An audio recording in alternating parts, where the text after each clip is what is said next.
Són 2:15 del matí. Avui la pregunta del dia és si la declaració de Pujol al jutjat aclarirà l'origen dels diners a Andorra. Els espectadors hi estan participant a través de les xarxes socials i del telèfon, i de seguida llegirem sobretot les opinions de qui ha trucat al telèfon per dir-hi la seva. 93 473 35 35 al Facebook i al Twitter del programa. Ahir, òbviament, la tertúlia va estar molt centrada en el resultat electoral a Grècia i en només 24 hores hem vist com de ràpid poden anar les coses, no? És a dir, que al mateix matí ja sabíem que hi havia acord d'Alexis Tsipras amb el partit de grecs independents, i jo miro el Joan, que com que ho té molt estudiat, això dels partits, no sé, a nivell europeu, és a dir, d'entrada, des d'aquí, és a dir, d'una mirada des d'aquí, ens podia semblar un pacte incòmode, no? És un partit clarament euroescèptic, de dretes, per entendre'ns... Sí, sobretot de dretes, diguéssim, no? Perquè l'euroescepticisme, bueno, aviam, l'esquerra i l'esquerra més radical europea ho ha sigut durant molt temps d'euroescèptica. Jo encara recordo aquí, als anys 80, quan el Partit Comunista, després d'Izquierda Unida, parlava despectivament de l'Europa de los mercaderes, expressió que tots heu sentit més d'una vegada, no? El PASOK grec, fa 20 anys, o 25, diguéssim, quan estava en la fase àlgida de radicalisme i tal, deia també que s'havia de sortir, que no s'havia d'entrar a la Unió Europea i que Grècia s'havia d'arrenglerar una mica amb el Tercer Món i amb el Pròxim Orient, etcètera, no? Per tant, home, Syriza, no sé, el que passa és que aquesta etiqueta d'euroescèptic, ara, últimament, els mitjans l'han enganxat a formacions, diguem-ne, populistes de dretes, no? Però jo crec que l'euroescepticisme no és forçosament de dretes. Llavors, el principal denominador comú per mi entre els grecs independents i Syriza és una visió, diguem-ne, reticent respecte a la Unió Europea, escolti, nosaltres no, i, sobretot, el nacionalisme, que és una cosa que no se'n parla, però que és evident. Heu de pensar que Grècia és un país, per raons històriques comprensibles, molt nacionalista. I hi ha un exemple espectacular. Fa més de 20 anys que tenen bloquejat l'ús per part de la República Jugoslava de Macedònia del nom de Macedònia, del nom. No els hi costa ni un euro, no els perjudica de res des d'un punt de vista material. Però diuen, no, Macedònia, nosaltres som els hereus d'Alexandre el Gran, Macedònia és un nom grec, i per tant, a la ONU, el pupitre de Macedònia diu FYROM, Former Yugoslavian Republic of Macedonia, que és una cosa bastant ortopèdica i estranya, no? Diu FYROM, el nom oficial a l'ONU és FYROM, vale, una sigla. Bueno, per tant, aquest sentiment és molt fort, i en aquest sentit el Tsipras a la campanya l'ha explotat. Es dona, a més, una circumstància afegida, una coincidència afegida. La recuperació de sobirania, no? Exactament. És una expressió que l'hem sentit molt. I fixeu-vos què va dir ahir el Pablo Iglesias. Diu, per fi els grecs seran governats per un grec, no per un lacaio, no va dir lacaio, però la idea era aquesta, de la senyora Merkel. Això és una proclama rotundament nacionalista i es dona la circumstància afegida que, a més, esclar, el dolent de la pel·lícula és Alemanya, és la senyora Merkel, que té en la memòria històrica dels grecs, esclar, un record nefast, perquè l'ocupació nazi de Grècia totes van ser catastròfiques, la de Grècia va ser particularment brutal, diguéssim. Ahir el primer acte com a... Efectivament, perquè va ser, insisteixo, brutal. Va haver-hi provocada per l'ocupació una epidèmia de fam, diguéssim, una crisi de fam que va provocar desenes o centenars de milers de morts, a part de... I una repressió física, no? A part de una repressió física, sí, però per tant, esclar, això no... Llavors, fixa't en una altra cosa. Sembla, encara no... En fi, aquest matí encara no estava clar, que l'atribució de carteres del govern, no? Sí, defensa. Que el líder, exacte, el líder dels grecs independents, aquest senyor que s'ha un armari de 4 cossos, ha demanat, i se li ha donat, o se li dona, al Ministeri de Defensa. Turquia i Xipre. Que, com deia aquell, ojo al dato, diguem-ne, no? O sigui... No ho estic abominant, ni estic dient, oh, quin horror, ni m'estan posant els pèls de punta, em sembla, no? Simplement ho explico, diguem-ne, perquè a vegades aquí, quan diem nacionalistes, la gent es pensa que estem parlant del Mas i del Junqueras i d'alguns més, no? No, reblant una mica el clau del que deia el Joan, l'altre dia em sembla que al diari Ara sortia un article precisament del Vicenç Villatoro que parlava de Syriza com a partit nacionalista. I jo crec que és l'únic punt d'unió que té amb grecs independents, que es van escindir de nova democràcia, de nova democràcia, no? Perquè la trobaven massa progre. Exacte, bueno, i tot el tema de la troika, no? Bueno, i la qüestió social realment... Sí, tot el tema de la troika, però clar, tots ens pensàvem, els que no estem massa avesats com el professor Culla, doncs que hi hauria un pacte en Potami, no? Per més semblança, no? I en canvi, els extrems s'han tocat precisament per això, no? Perquè hi ha una cosa que sí que tots dos la veuen exactament igual, no? Exacte, que és recuperar... Que és el tema que aquí no s'accepten més ordres de Brussel·les i de Berlín. Exacte, no, però després hi ha una altra dada que és el nou primer ministre, doncs el que fa és jurar el seu càrrec, ni Bíblia... Això, veus, això és molt rupturista en la cultura política grega, perquè allà, sempre que pren possessió un alcalde de barri, hi ha un pope amb una Bíblia. La inauguració del Parlament, de la inauguració de la legislatura, ja veurem què farà, allà puja al costat del president i fa benedet al diputat. Això sí que... Fins i tot el detall de la corbata, que no és menor també, Sí. No, però el que deia el Joan, no? Bíblia i després un pope allà. Per primera vegada això no s'ha fet, però contràriament a això, grecs independents el que tenen és l'Església Ortodoxa que la volen exposar molt més a la vida pública de Grècia, més encara, no?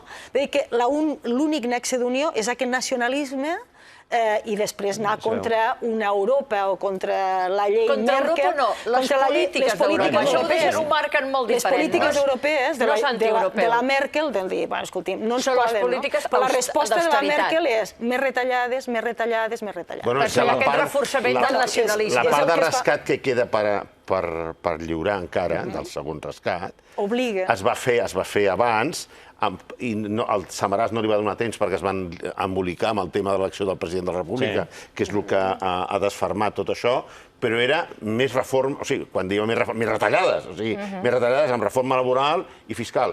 Clar, tot això el que passa és que passa com aquí. El que passa és que el país no es pot comparar Grècia amb Espanya a potència econòmica. És que retallem despesa, però no incrementem els ingressos, amb la qual cosa és una política condemnada al fracàs. Que van suprimir els vigilants de zona blava, per entendre'ns, no? No van guanyar sou, per amortitzar el salari. Però van perdre el poc que guanyaven del parc. Ja no recapten ni un ral d'aquest concepte. Jo penso que serà interessant veure ara quina és la reacció de Brussel·les. Evidentment, totes les declaracions públiques fins ara és... Lògicament, els 28, nosaltres hem participat, la mateixa Rajoy del govern del PP, deia, amb Guindos, deia 26.000 milions hem posat, per tant, no ho deixarem caure. Lògicament, perquè si no hi ha altres exemples i tots els altres països ho veurien. Sí, però al mateix temps la situació és la que és, no només per la corrupció que hi havia dintre de Grècia, sinó per la mirada que no va fer Brussel·les en el seu moment, també, i perquè va entrar en un moment que potser no li tocava, l'any 85-86, quan va entrar a Espanya, etc., com també l'entrada dintre la moneda, que tampoc era el moment, que això ho va reconèixer el mateix Mitterrand, vull dir que són històries que ara d'alguna manera ho està pagant. Per tant, si una de les coses importants d'aquesta Unió Europea són els valors encara, perquè de gran poder encara no el tenim de cara a la resta del món, perquè se'ns veu encara com un reino de taifes d'alguna manera, que hi ha molt poques coses comunes, els valors sí que es reconeixen. El que li diuen, ahir estava en una conferència de Josep Piqué, l'exministre i el vespre, que parlava dels valors tous d'Europa, i és veritat, però un valor tou, si no hi ha un valor dur, tampoc serveix de massa, però en aquest sentit sí que hi són els valors. Per tant, els valors, quan s'ha insinuat aquestes darreres setmanes que si guanya Syriza se'n va al carrer, i a més, des d'Alemanya deien, bueno, ara ja com si ho haguessin ja descomptat, ja no ens preocupa tant, quan fa un any i pico sí que realment preocupava, i en aquests moments es veia amb una certa normalitat de cara a la galeria. I els mercats no se n'han ressentit. No, perquè ja ho han descomptat fa dies. Però d'alguna manera aquests valors, insisteixo, d'Europa tenen davant un dels membres, encara que sigui petit, perquè és el 2,5%, és un dels membres importants. I sobretot de cara a aquesta unió que encara no tenim, no es pot prescindir de Grècia. Per tant, és interessant veure com seran capaços de negociar, no només allargar-ho, perquè si la mateixa Alemanya, aquests dies s'ha recordat per activa i passiva la conferència de Londres del 53, que bé, no només les deutes de la Primera Guerra, la Segona Guerra, van acabar, si no recordo malament, a l'any 2010, me sembla, de pagar els deutes. Clar, pagar uns deutes d'una època, 70 anys després, vol dir que allò els ha quedat amb un 30%, es calculaven. Els van perdonar, no? Una part. Se'ls va perdonar una part, i sobre, imagina't, posada en perspectiva amb l'actualitat. Per tant, tant, hi ha una sèrie d'elements... I no estem en una fase similar de renegociació? Bueno, de negociació hi serà. No estem en una El fase que de passa que no es renegociació. podrà vendre com una quitança. No es podrà vendre que t'ho rebaixem. T'ho pagarem en 120 anys. Utilitzant les Que paraules d'aquí 120 anys tots calmos. Exactament, alguna cosa es farà. Utilitzant les paraules del professor López Casasnovas, que va estar aquí a l'entrevista, diu, diu, s'arribarà a acords, diu, però hauran de dissimular-los. Exacte. No, jo no soc la política també. Hauran de lluir-los poc. És el que estic d'alguna manera. Jo volia fer un pas enrere per fer un apunt aclaridor respecte d'això del paper de l'Església a Grècia, no?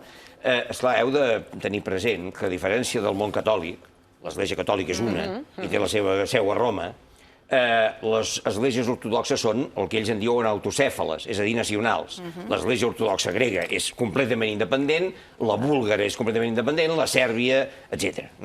Per tant, diguem-ne, la dimensió nacional la tenen molt més accentuada que en el món, a l'Europa occidental catòlica o protestant, no? I hem d'afegir una altra cosa, que és el que explica això, no? Aquests països que van estar ocupats pels turcs 400 anys, durant aquesta llarga ocupació, l'únic element que vertebrava la nació era l'Església. A Bulgària, a Sèrbia, a Grècia, als principats romanesos, a tots aquests llocs, no? O sigui, el sagrari, el que conservava el foc sagrat de la identitat, de la llengua, de la cultura escrita, eren les esglésies. I és per això que encara avui tenen aquesta dimensió i per això que Grècia, fins ara, que aquest home, ja veurem fins on ho porta, però ha trencat aquesta tradició, La patata està a Alemanya, està a Brussel·les, està a Europa... Sí. I està internament a Grècia, també. Sí, però vull dir que jo crec que s'ha fet un pas endavant substancial amb aquest pacte de govern, amb l'anunci d'aquest pacte de govern i amb la perspectiva que es té del que ha estat aquest govern dels governs, aquesta cosa que levita per sobre d'un govern que en realitat mana, que és això que diem Europa. Europa també... Ho deia el líder de Podemos, però també passa a Espanya. Vull dir que les polítiques econòmiques del govern de Rajoy són les polítiques econòmiques dictades des d'allà. I després hi ha un altre ingredient. Però deixa'm que digui una cosa, però jo tinc la sensació que dic la patata la tenen allà, perquè aquesta frase no és meva, però em sembla que és molt encertada, la vaig sentir d'un professor d'economia no fa pas massa, aquí a TV3, i és, evidentment, quan tu tens un deute de 90.000, 100.000 euros amb el banc per una hipoteca impagada, tu tens un problema amb el banc, tu, el senyor que el té. Quan tu tens un deute de 100.000 milions d'euros... El problema és del banc. El problema és del banc. I si el problema és del banc, la patata en aquests moments està en aquells que diuen... I aquí de diversos països europeus. Només per posar un altre ingredient damunt de la taula, el moment actual de Grècia, aquest resultat, repercuteix directament a d'altres països, perquè com venen eleccions, si Syriza, que estem parlant molt a curt termini, per tant no donarà temps, però fracassa una mica, serà també una repercussió directa a Podemos. I, en canvi, un èxit serà per Podemos, però després també un fracàs serà... Està Finlàndia, Portugal i Espanya, i Finlàndia té una pujada dels moviments ultres molt important antieuropeus. Del cicle electoral aquí, però el cicle electoral a Europa també és bastant frenètic. Finlàndia serà un termòmetre. Jo de Grècia sé ben poquet. El que sí vaig veure de seguida llegint les informacions, diferents papers, és que el nacionalisme els uneix. Això em va quedar claríssim, i el fet que li donin defensa, és a dir, Turquia i Xipre, vull dir, això és un tema teu, del teu negociat, tenen allà un contenciós secular i de vegades s'han estovat, ben estovats, dos països de l'altre. Bé, dit això, no només a Alemanya se li va fer la condonació a la conferència de Londres al 53, la unificació a Alemanya l'hem pagat tots. Ah, i tant. La unificació, no, clar, és que l'hem pagat tots. Tots. I sense modificar els tractats ni res. I quan a Alemanya li va convenir sobrepassar el límit d'endeutament, el va passar. I ningú va dir res, clar. I convenia dins de la Unió Europea, també, que ni es va moure un nou país que augmentava. S'ha demostrat segurament una bona inversió, però clar, és com quan parla el govern, quan parla la Soraya, lei. Mirem les coses en perspectiva, Llavors, clar, a Alemanya, i jo, a més, jo soc del parer que si als meus amics, als meus veïns, els hi va bé, a mi també m'anirà bé. Encara que sigui per simpatia, no? Em refereixo com simpatia com a fenomen físic, no per simpatia personal. I després mireu una cosa. Els organismes oficials no democràticament elegits, perquè ni la comissió és democràticament elegida, el Parlament sí. El BCE no és democràticament elegit ni de bon tros, i encara menys l'FMI, entre altres coses, tots els seus últims dirigents estan imputats als seus països, vull dir que tampoc no és un gran exemple. No, jo crec que això ho hem de recordar, no és un exemple de moralitat. Llegim què diu la premsa internacional, econòmica i no econòmica. Quan el Washington Post, quan el Wall Street Journal, quan el Financial Times, quan The Economist comencen a parlar de desigualtat intolerable, de que s'ha de cercar una determinada cohesió social, de que amb deutes, per pagar deutes s'ha de produir. És que el tema de Grècia no és que pugui... És que li fan la quitança i estarà igual. Li baixen els interessos al 0,001... És que hi ha un moment que la desigualtat perjudica el sistema. No, perquè si tu no produeixes, no pots pagar res. Joan, perquè Grècia va ser un gran laboratori. Si tu em tanques... Jo soc un comerciant i em tanques la parada, com vols que et pagui?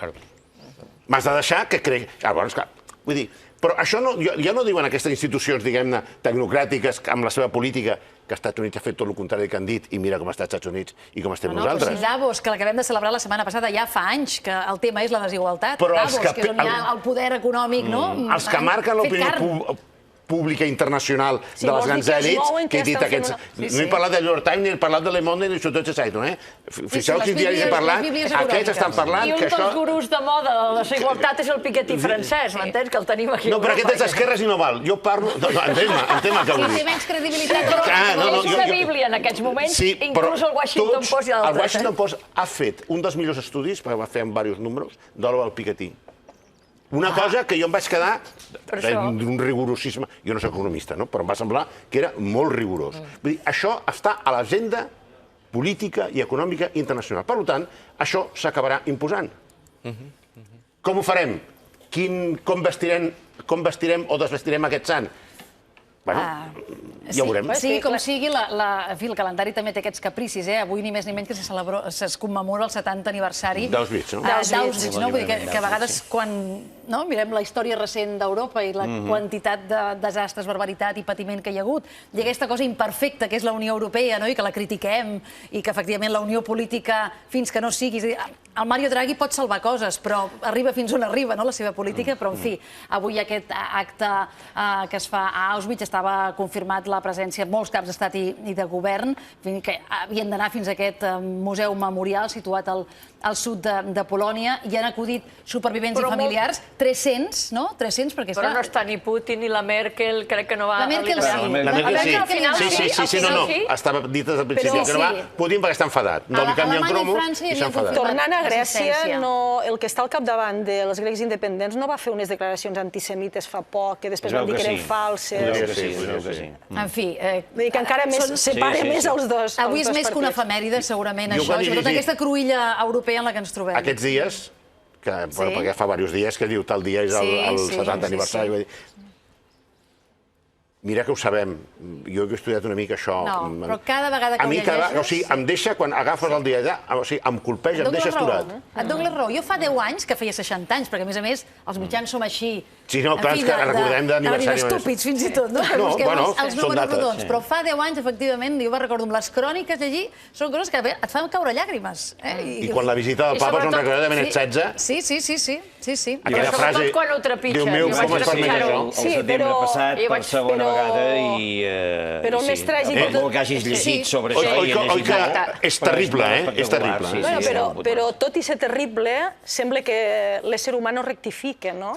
Perquè cada vegada més surten grups antisemites, mireu el que ha passat a França, ho discutíem aquí... Sí, però mira, aquí hi ha la part bona d'una Unió Europea, malgrat totes les febleses que té la Unió Europea. Malgrat les febleses. Hi ha una reacció contra el Begida, hi ha una reacció contra aquests grups, hi ha una reacció... Masses coses potser no es fan, però malauradament, vull dir, a 70 anys, quan ho has trepitjat, realment, el que deies, Culla, ho has llegit i no sé què, i et queda allà, com tantes coses. Als Estats Units ha triat un president negre i a molts restaurants a un negre no se li acut entrar als Estats Units. Són aquestes contradiccions que tenim, Senyors... Sort de la Unió Europea. Acabem una mica tristos avui. La declaració de Pujol al jutjat aclarirà l'origen dels diners a Andorra. Això està tenint lloc en aquests moments. Parlant d'una cosa fa 70 anys, en parlem d'una que està passant en aquests moments. Hem fet la pregunta del dia. Els espectadors, com sempre, hi han dit la seva. Repassem-ho. L'Antònia de Mataró pensa que sí que s'aclarirà i que s'ha de saber per higiene democràtica. L'Alfons de Cerdanyola no ho aclarirà perquè sosté que, igual que el cas Banca Catalunya, catalana tampoc se sabrà on són els diners. El Joan, de Premià de Dalt, no aclarirà gaire res. El que queda clar és que Pujol passarà a ser de polític de referència a delinqüent. El Domènec de Tarragona, un polític com Pujol, que sempre ha donat lliçons de moral, hauria de dir la veritat. El Jaume de Barcelona, si és una herència dels anys 80, amb el temps es deu haver multiplicat fins al punt que ni Pujol sap quan hi té. El Berenguer de Sant Cugat, apel·lant al sentit religiós de Pujol, troba que és molt pitjor que Judes, perquè Pujol ens ha traït, però no ha tornat els diners. La Mercè de Sant Andreu de la Barca, trobo que sent catòlic i creient, Pujol podria fer alguna donació amb tots aquests diners que ha defraudat.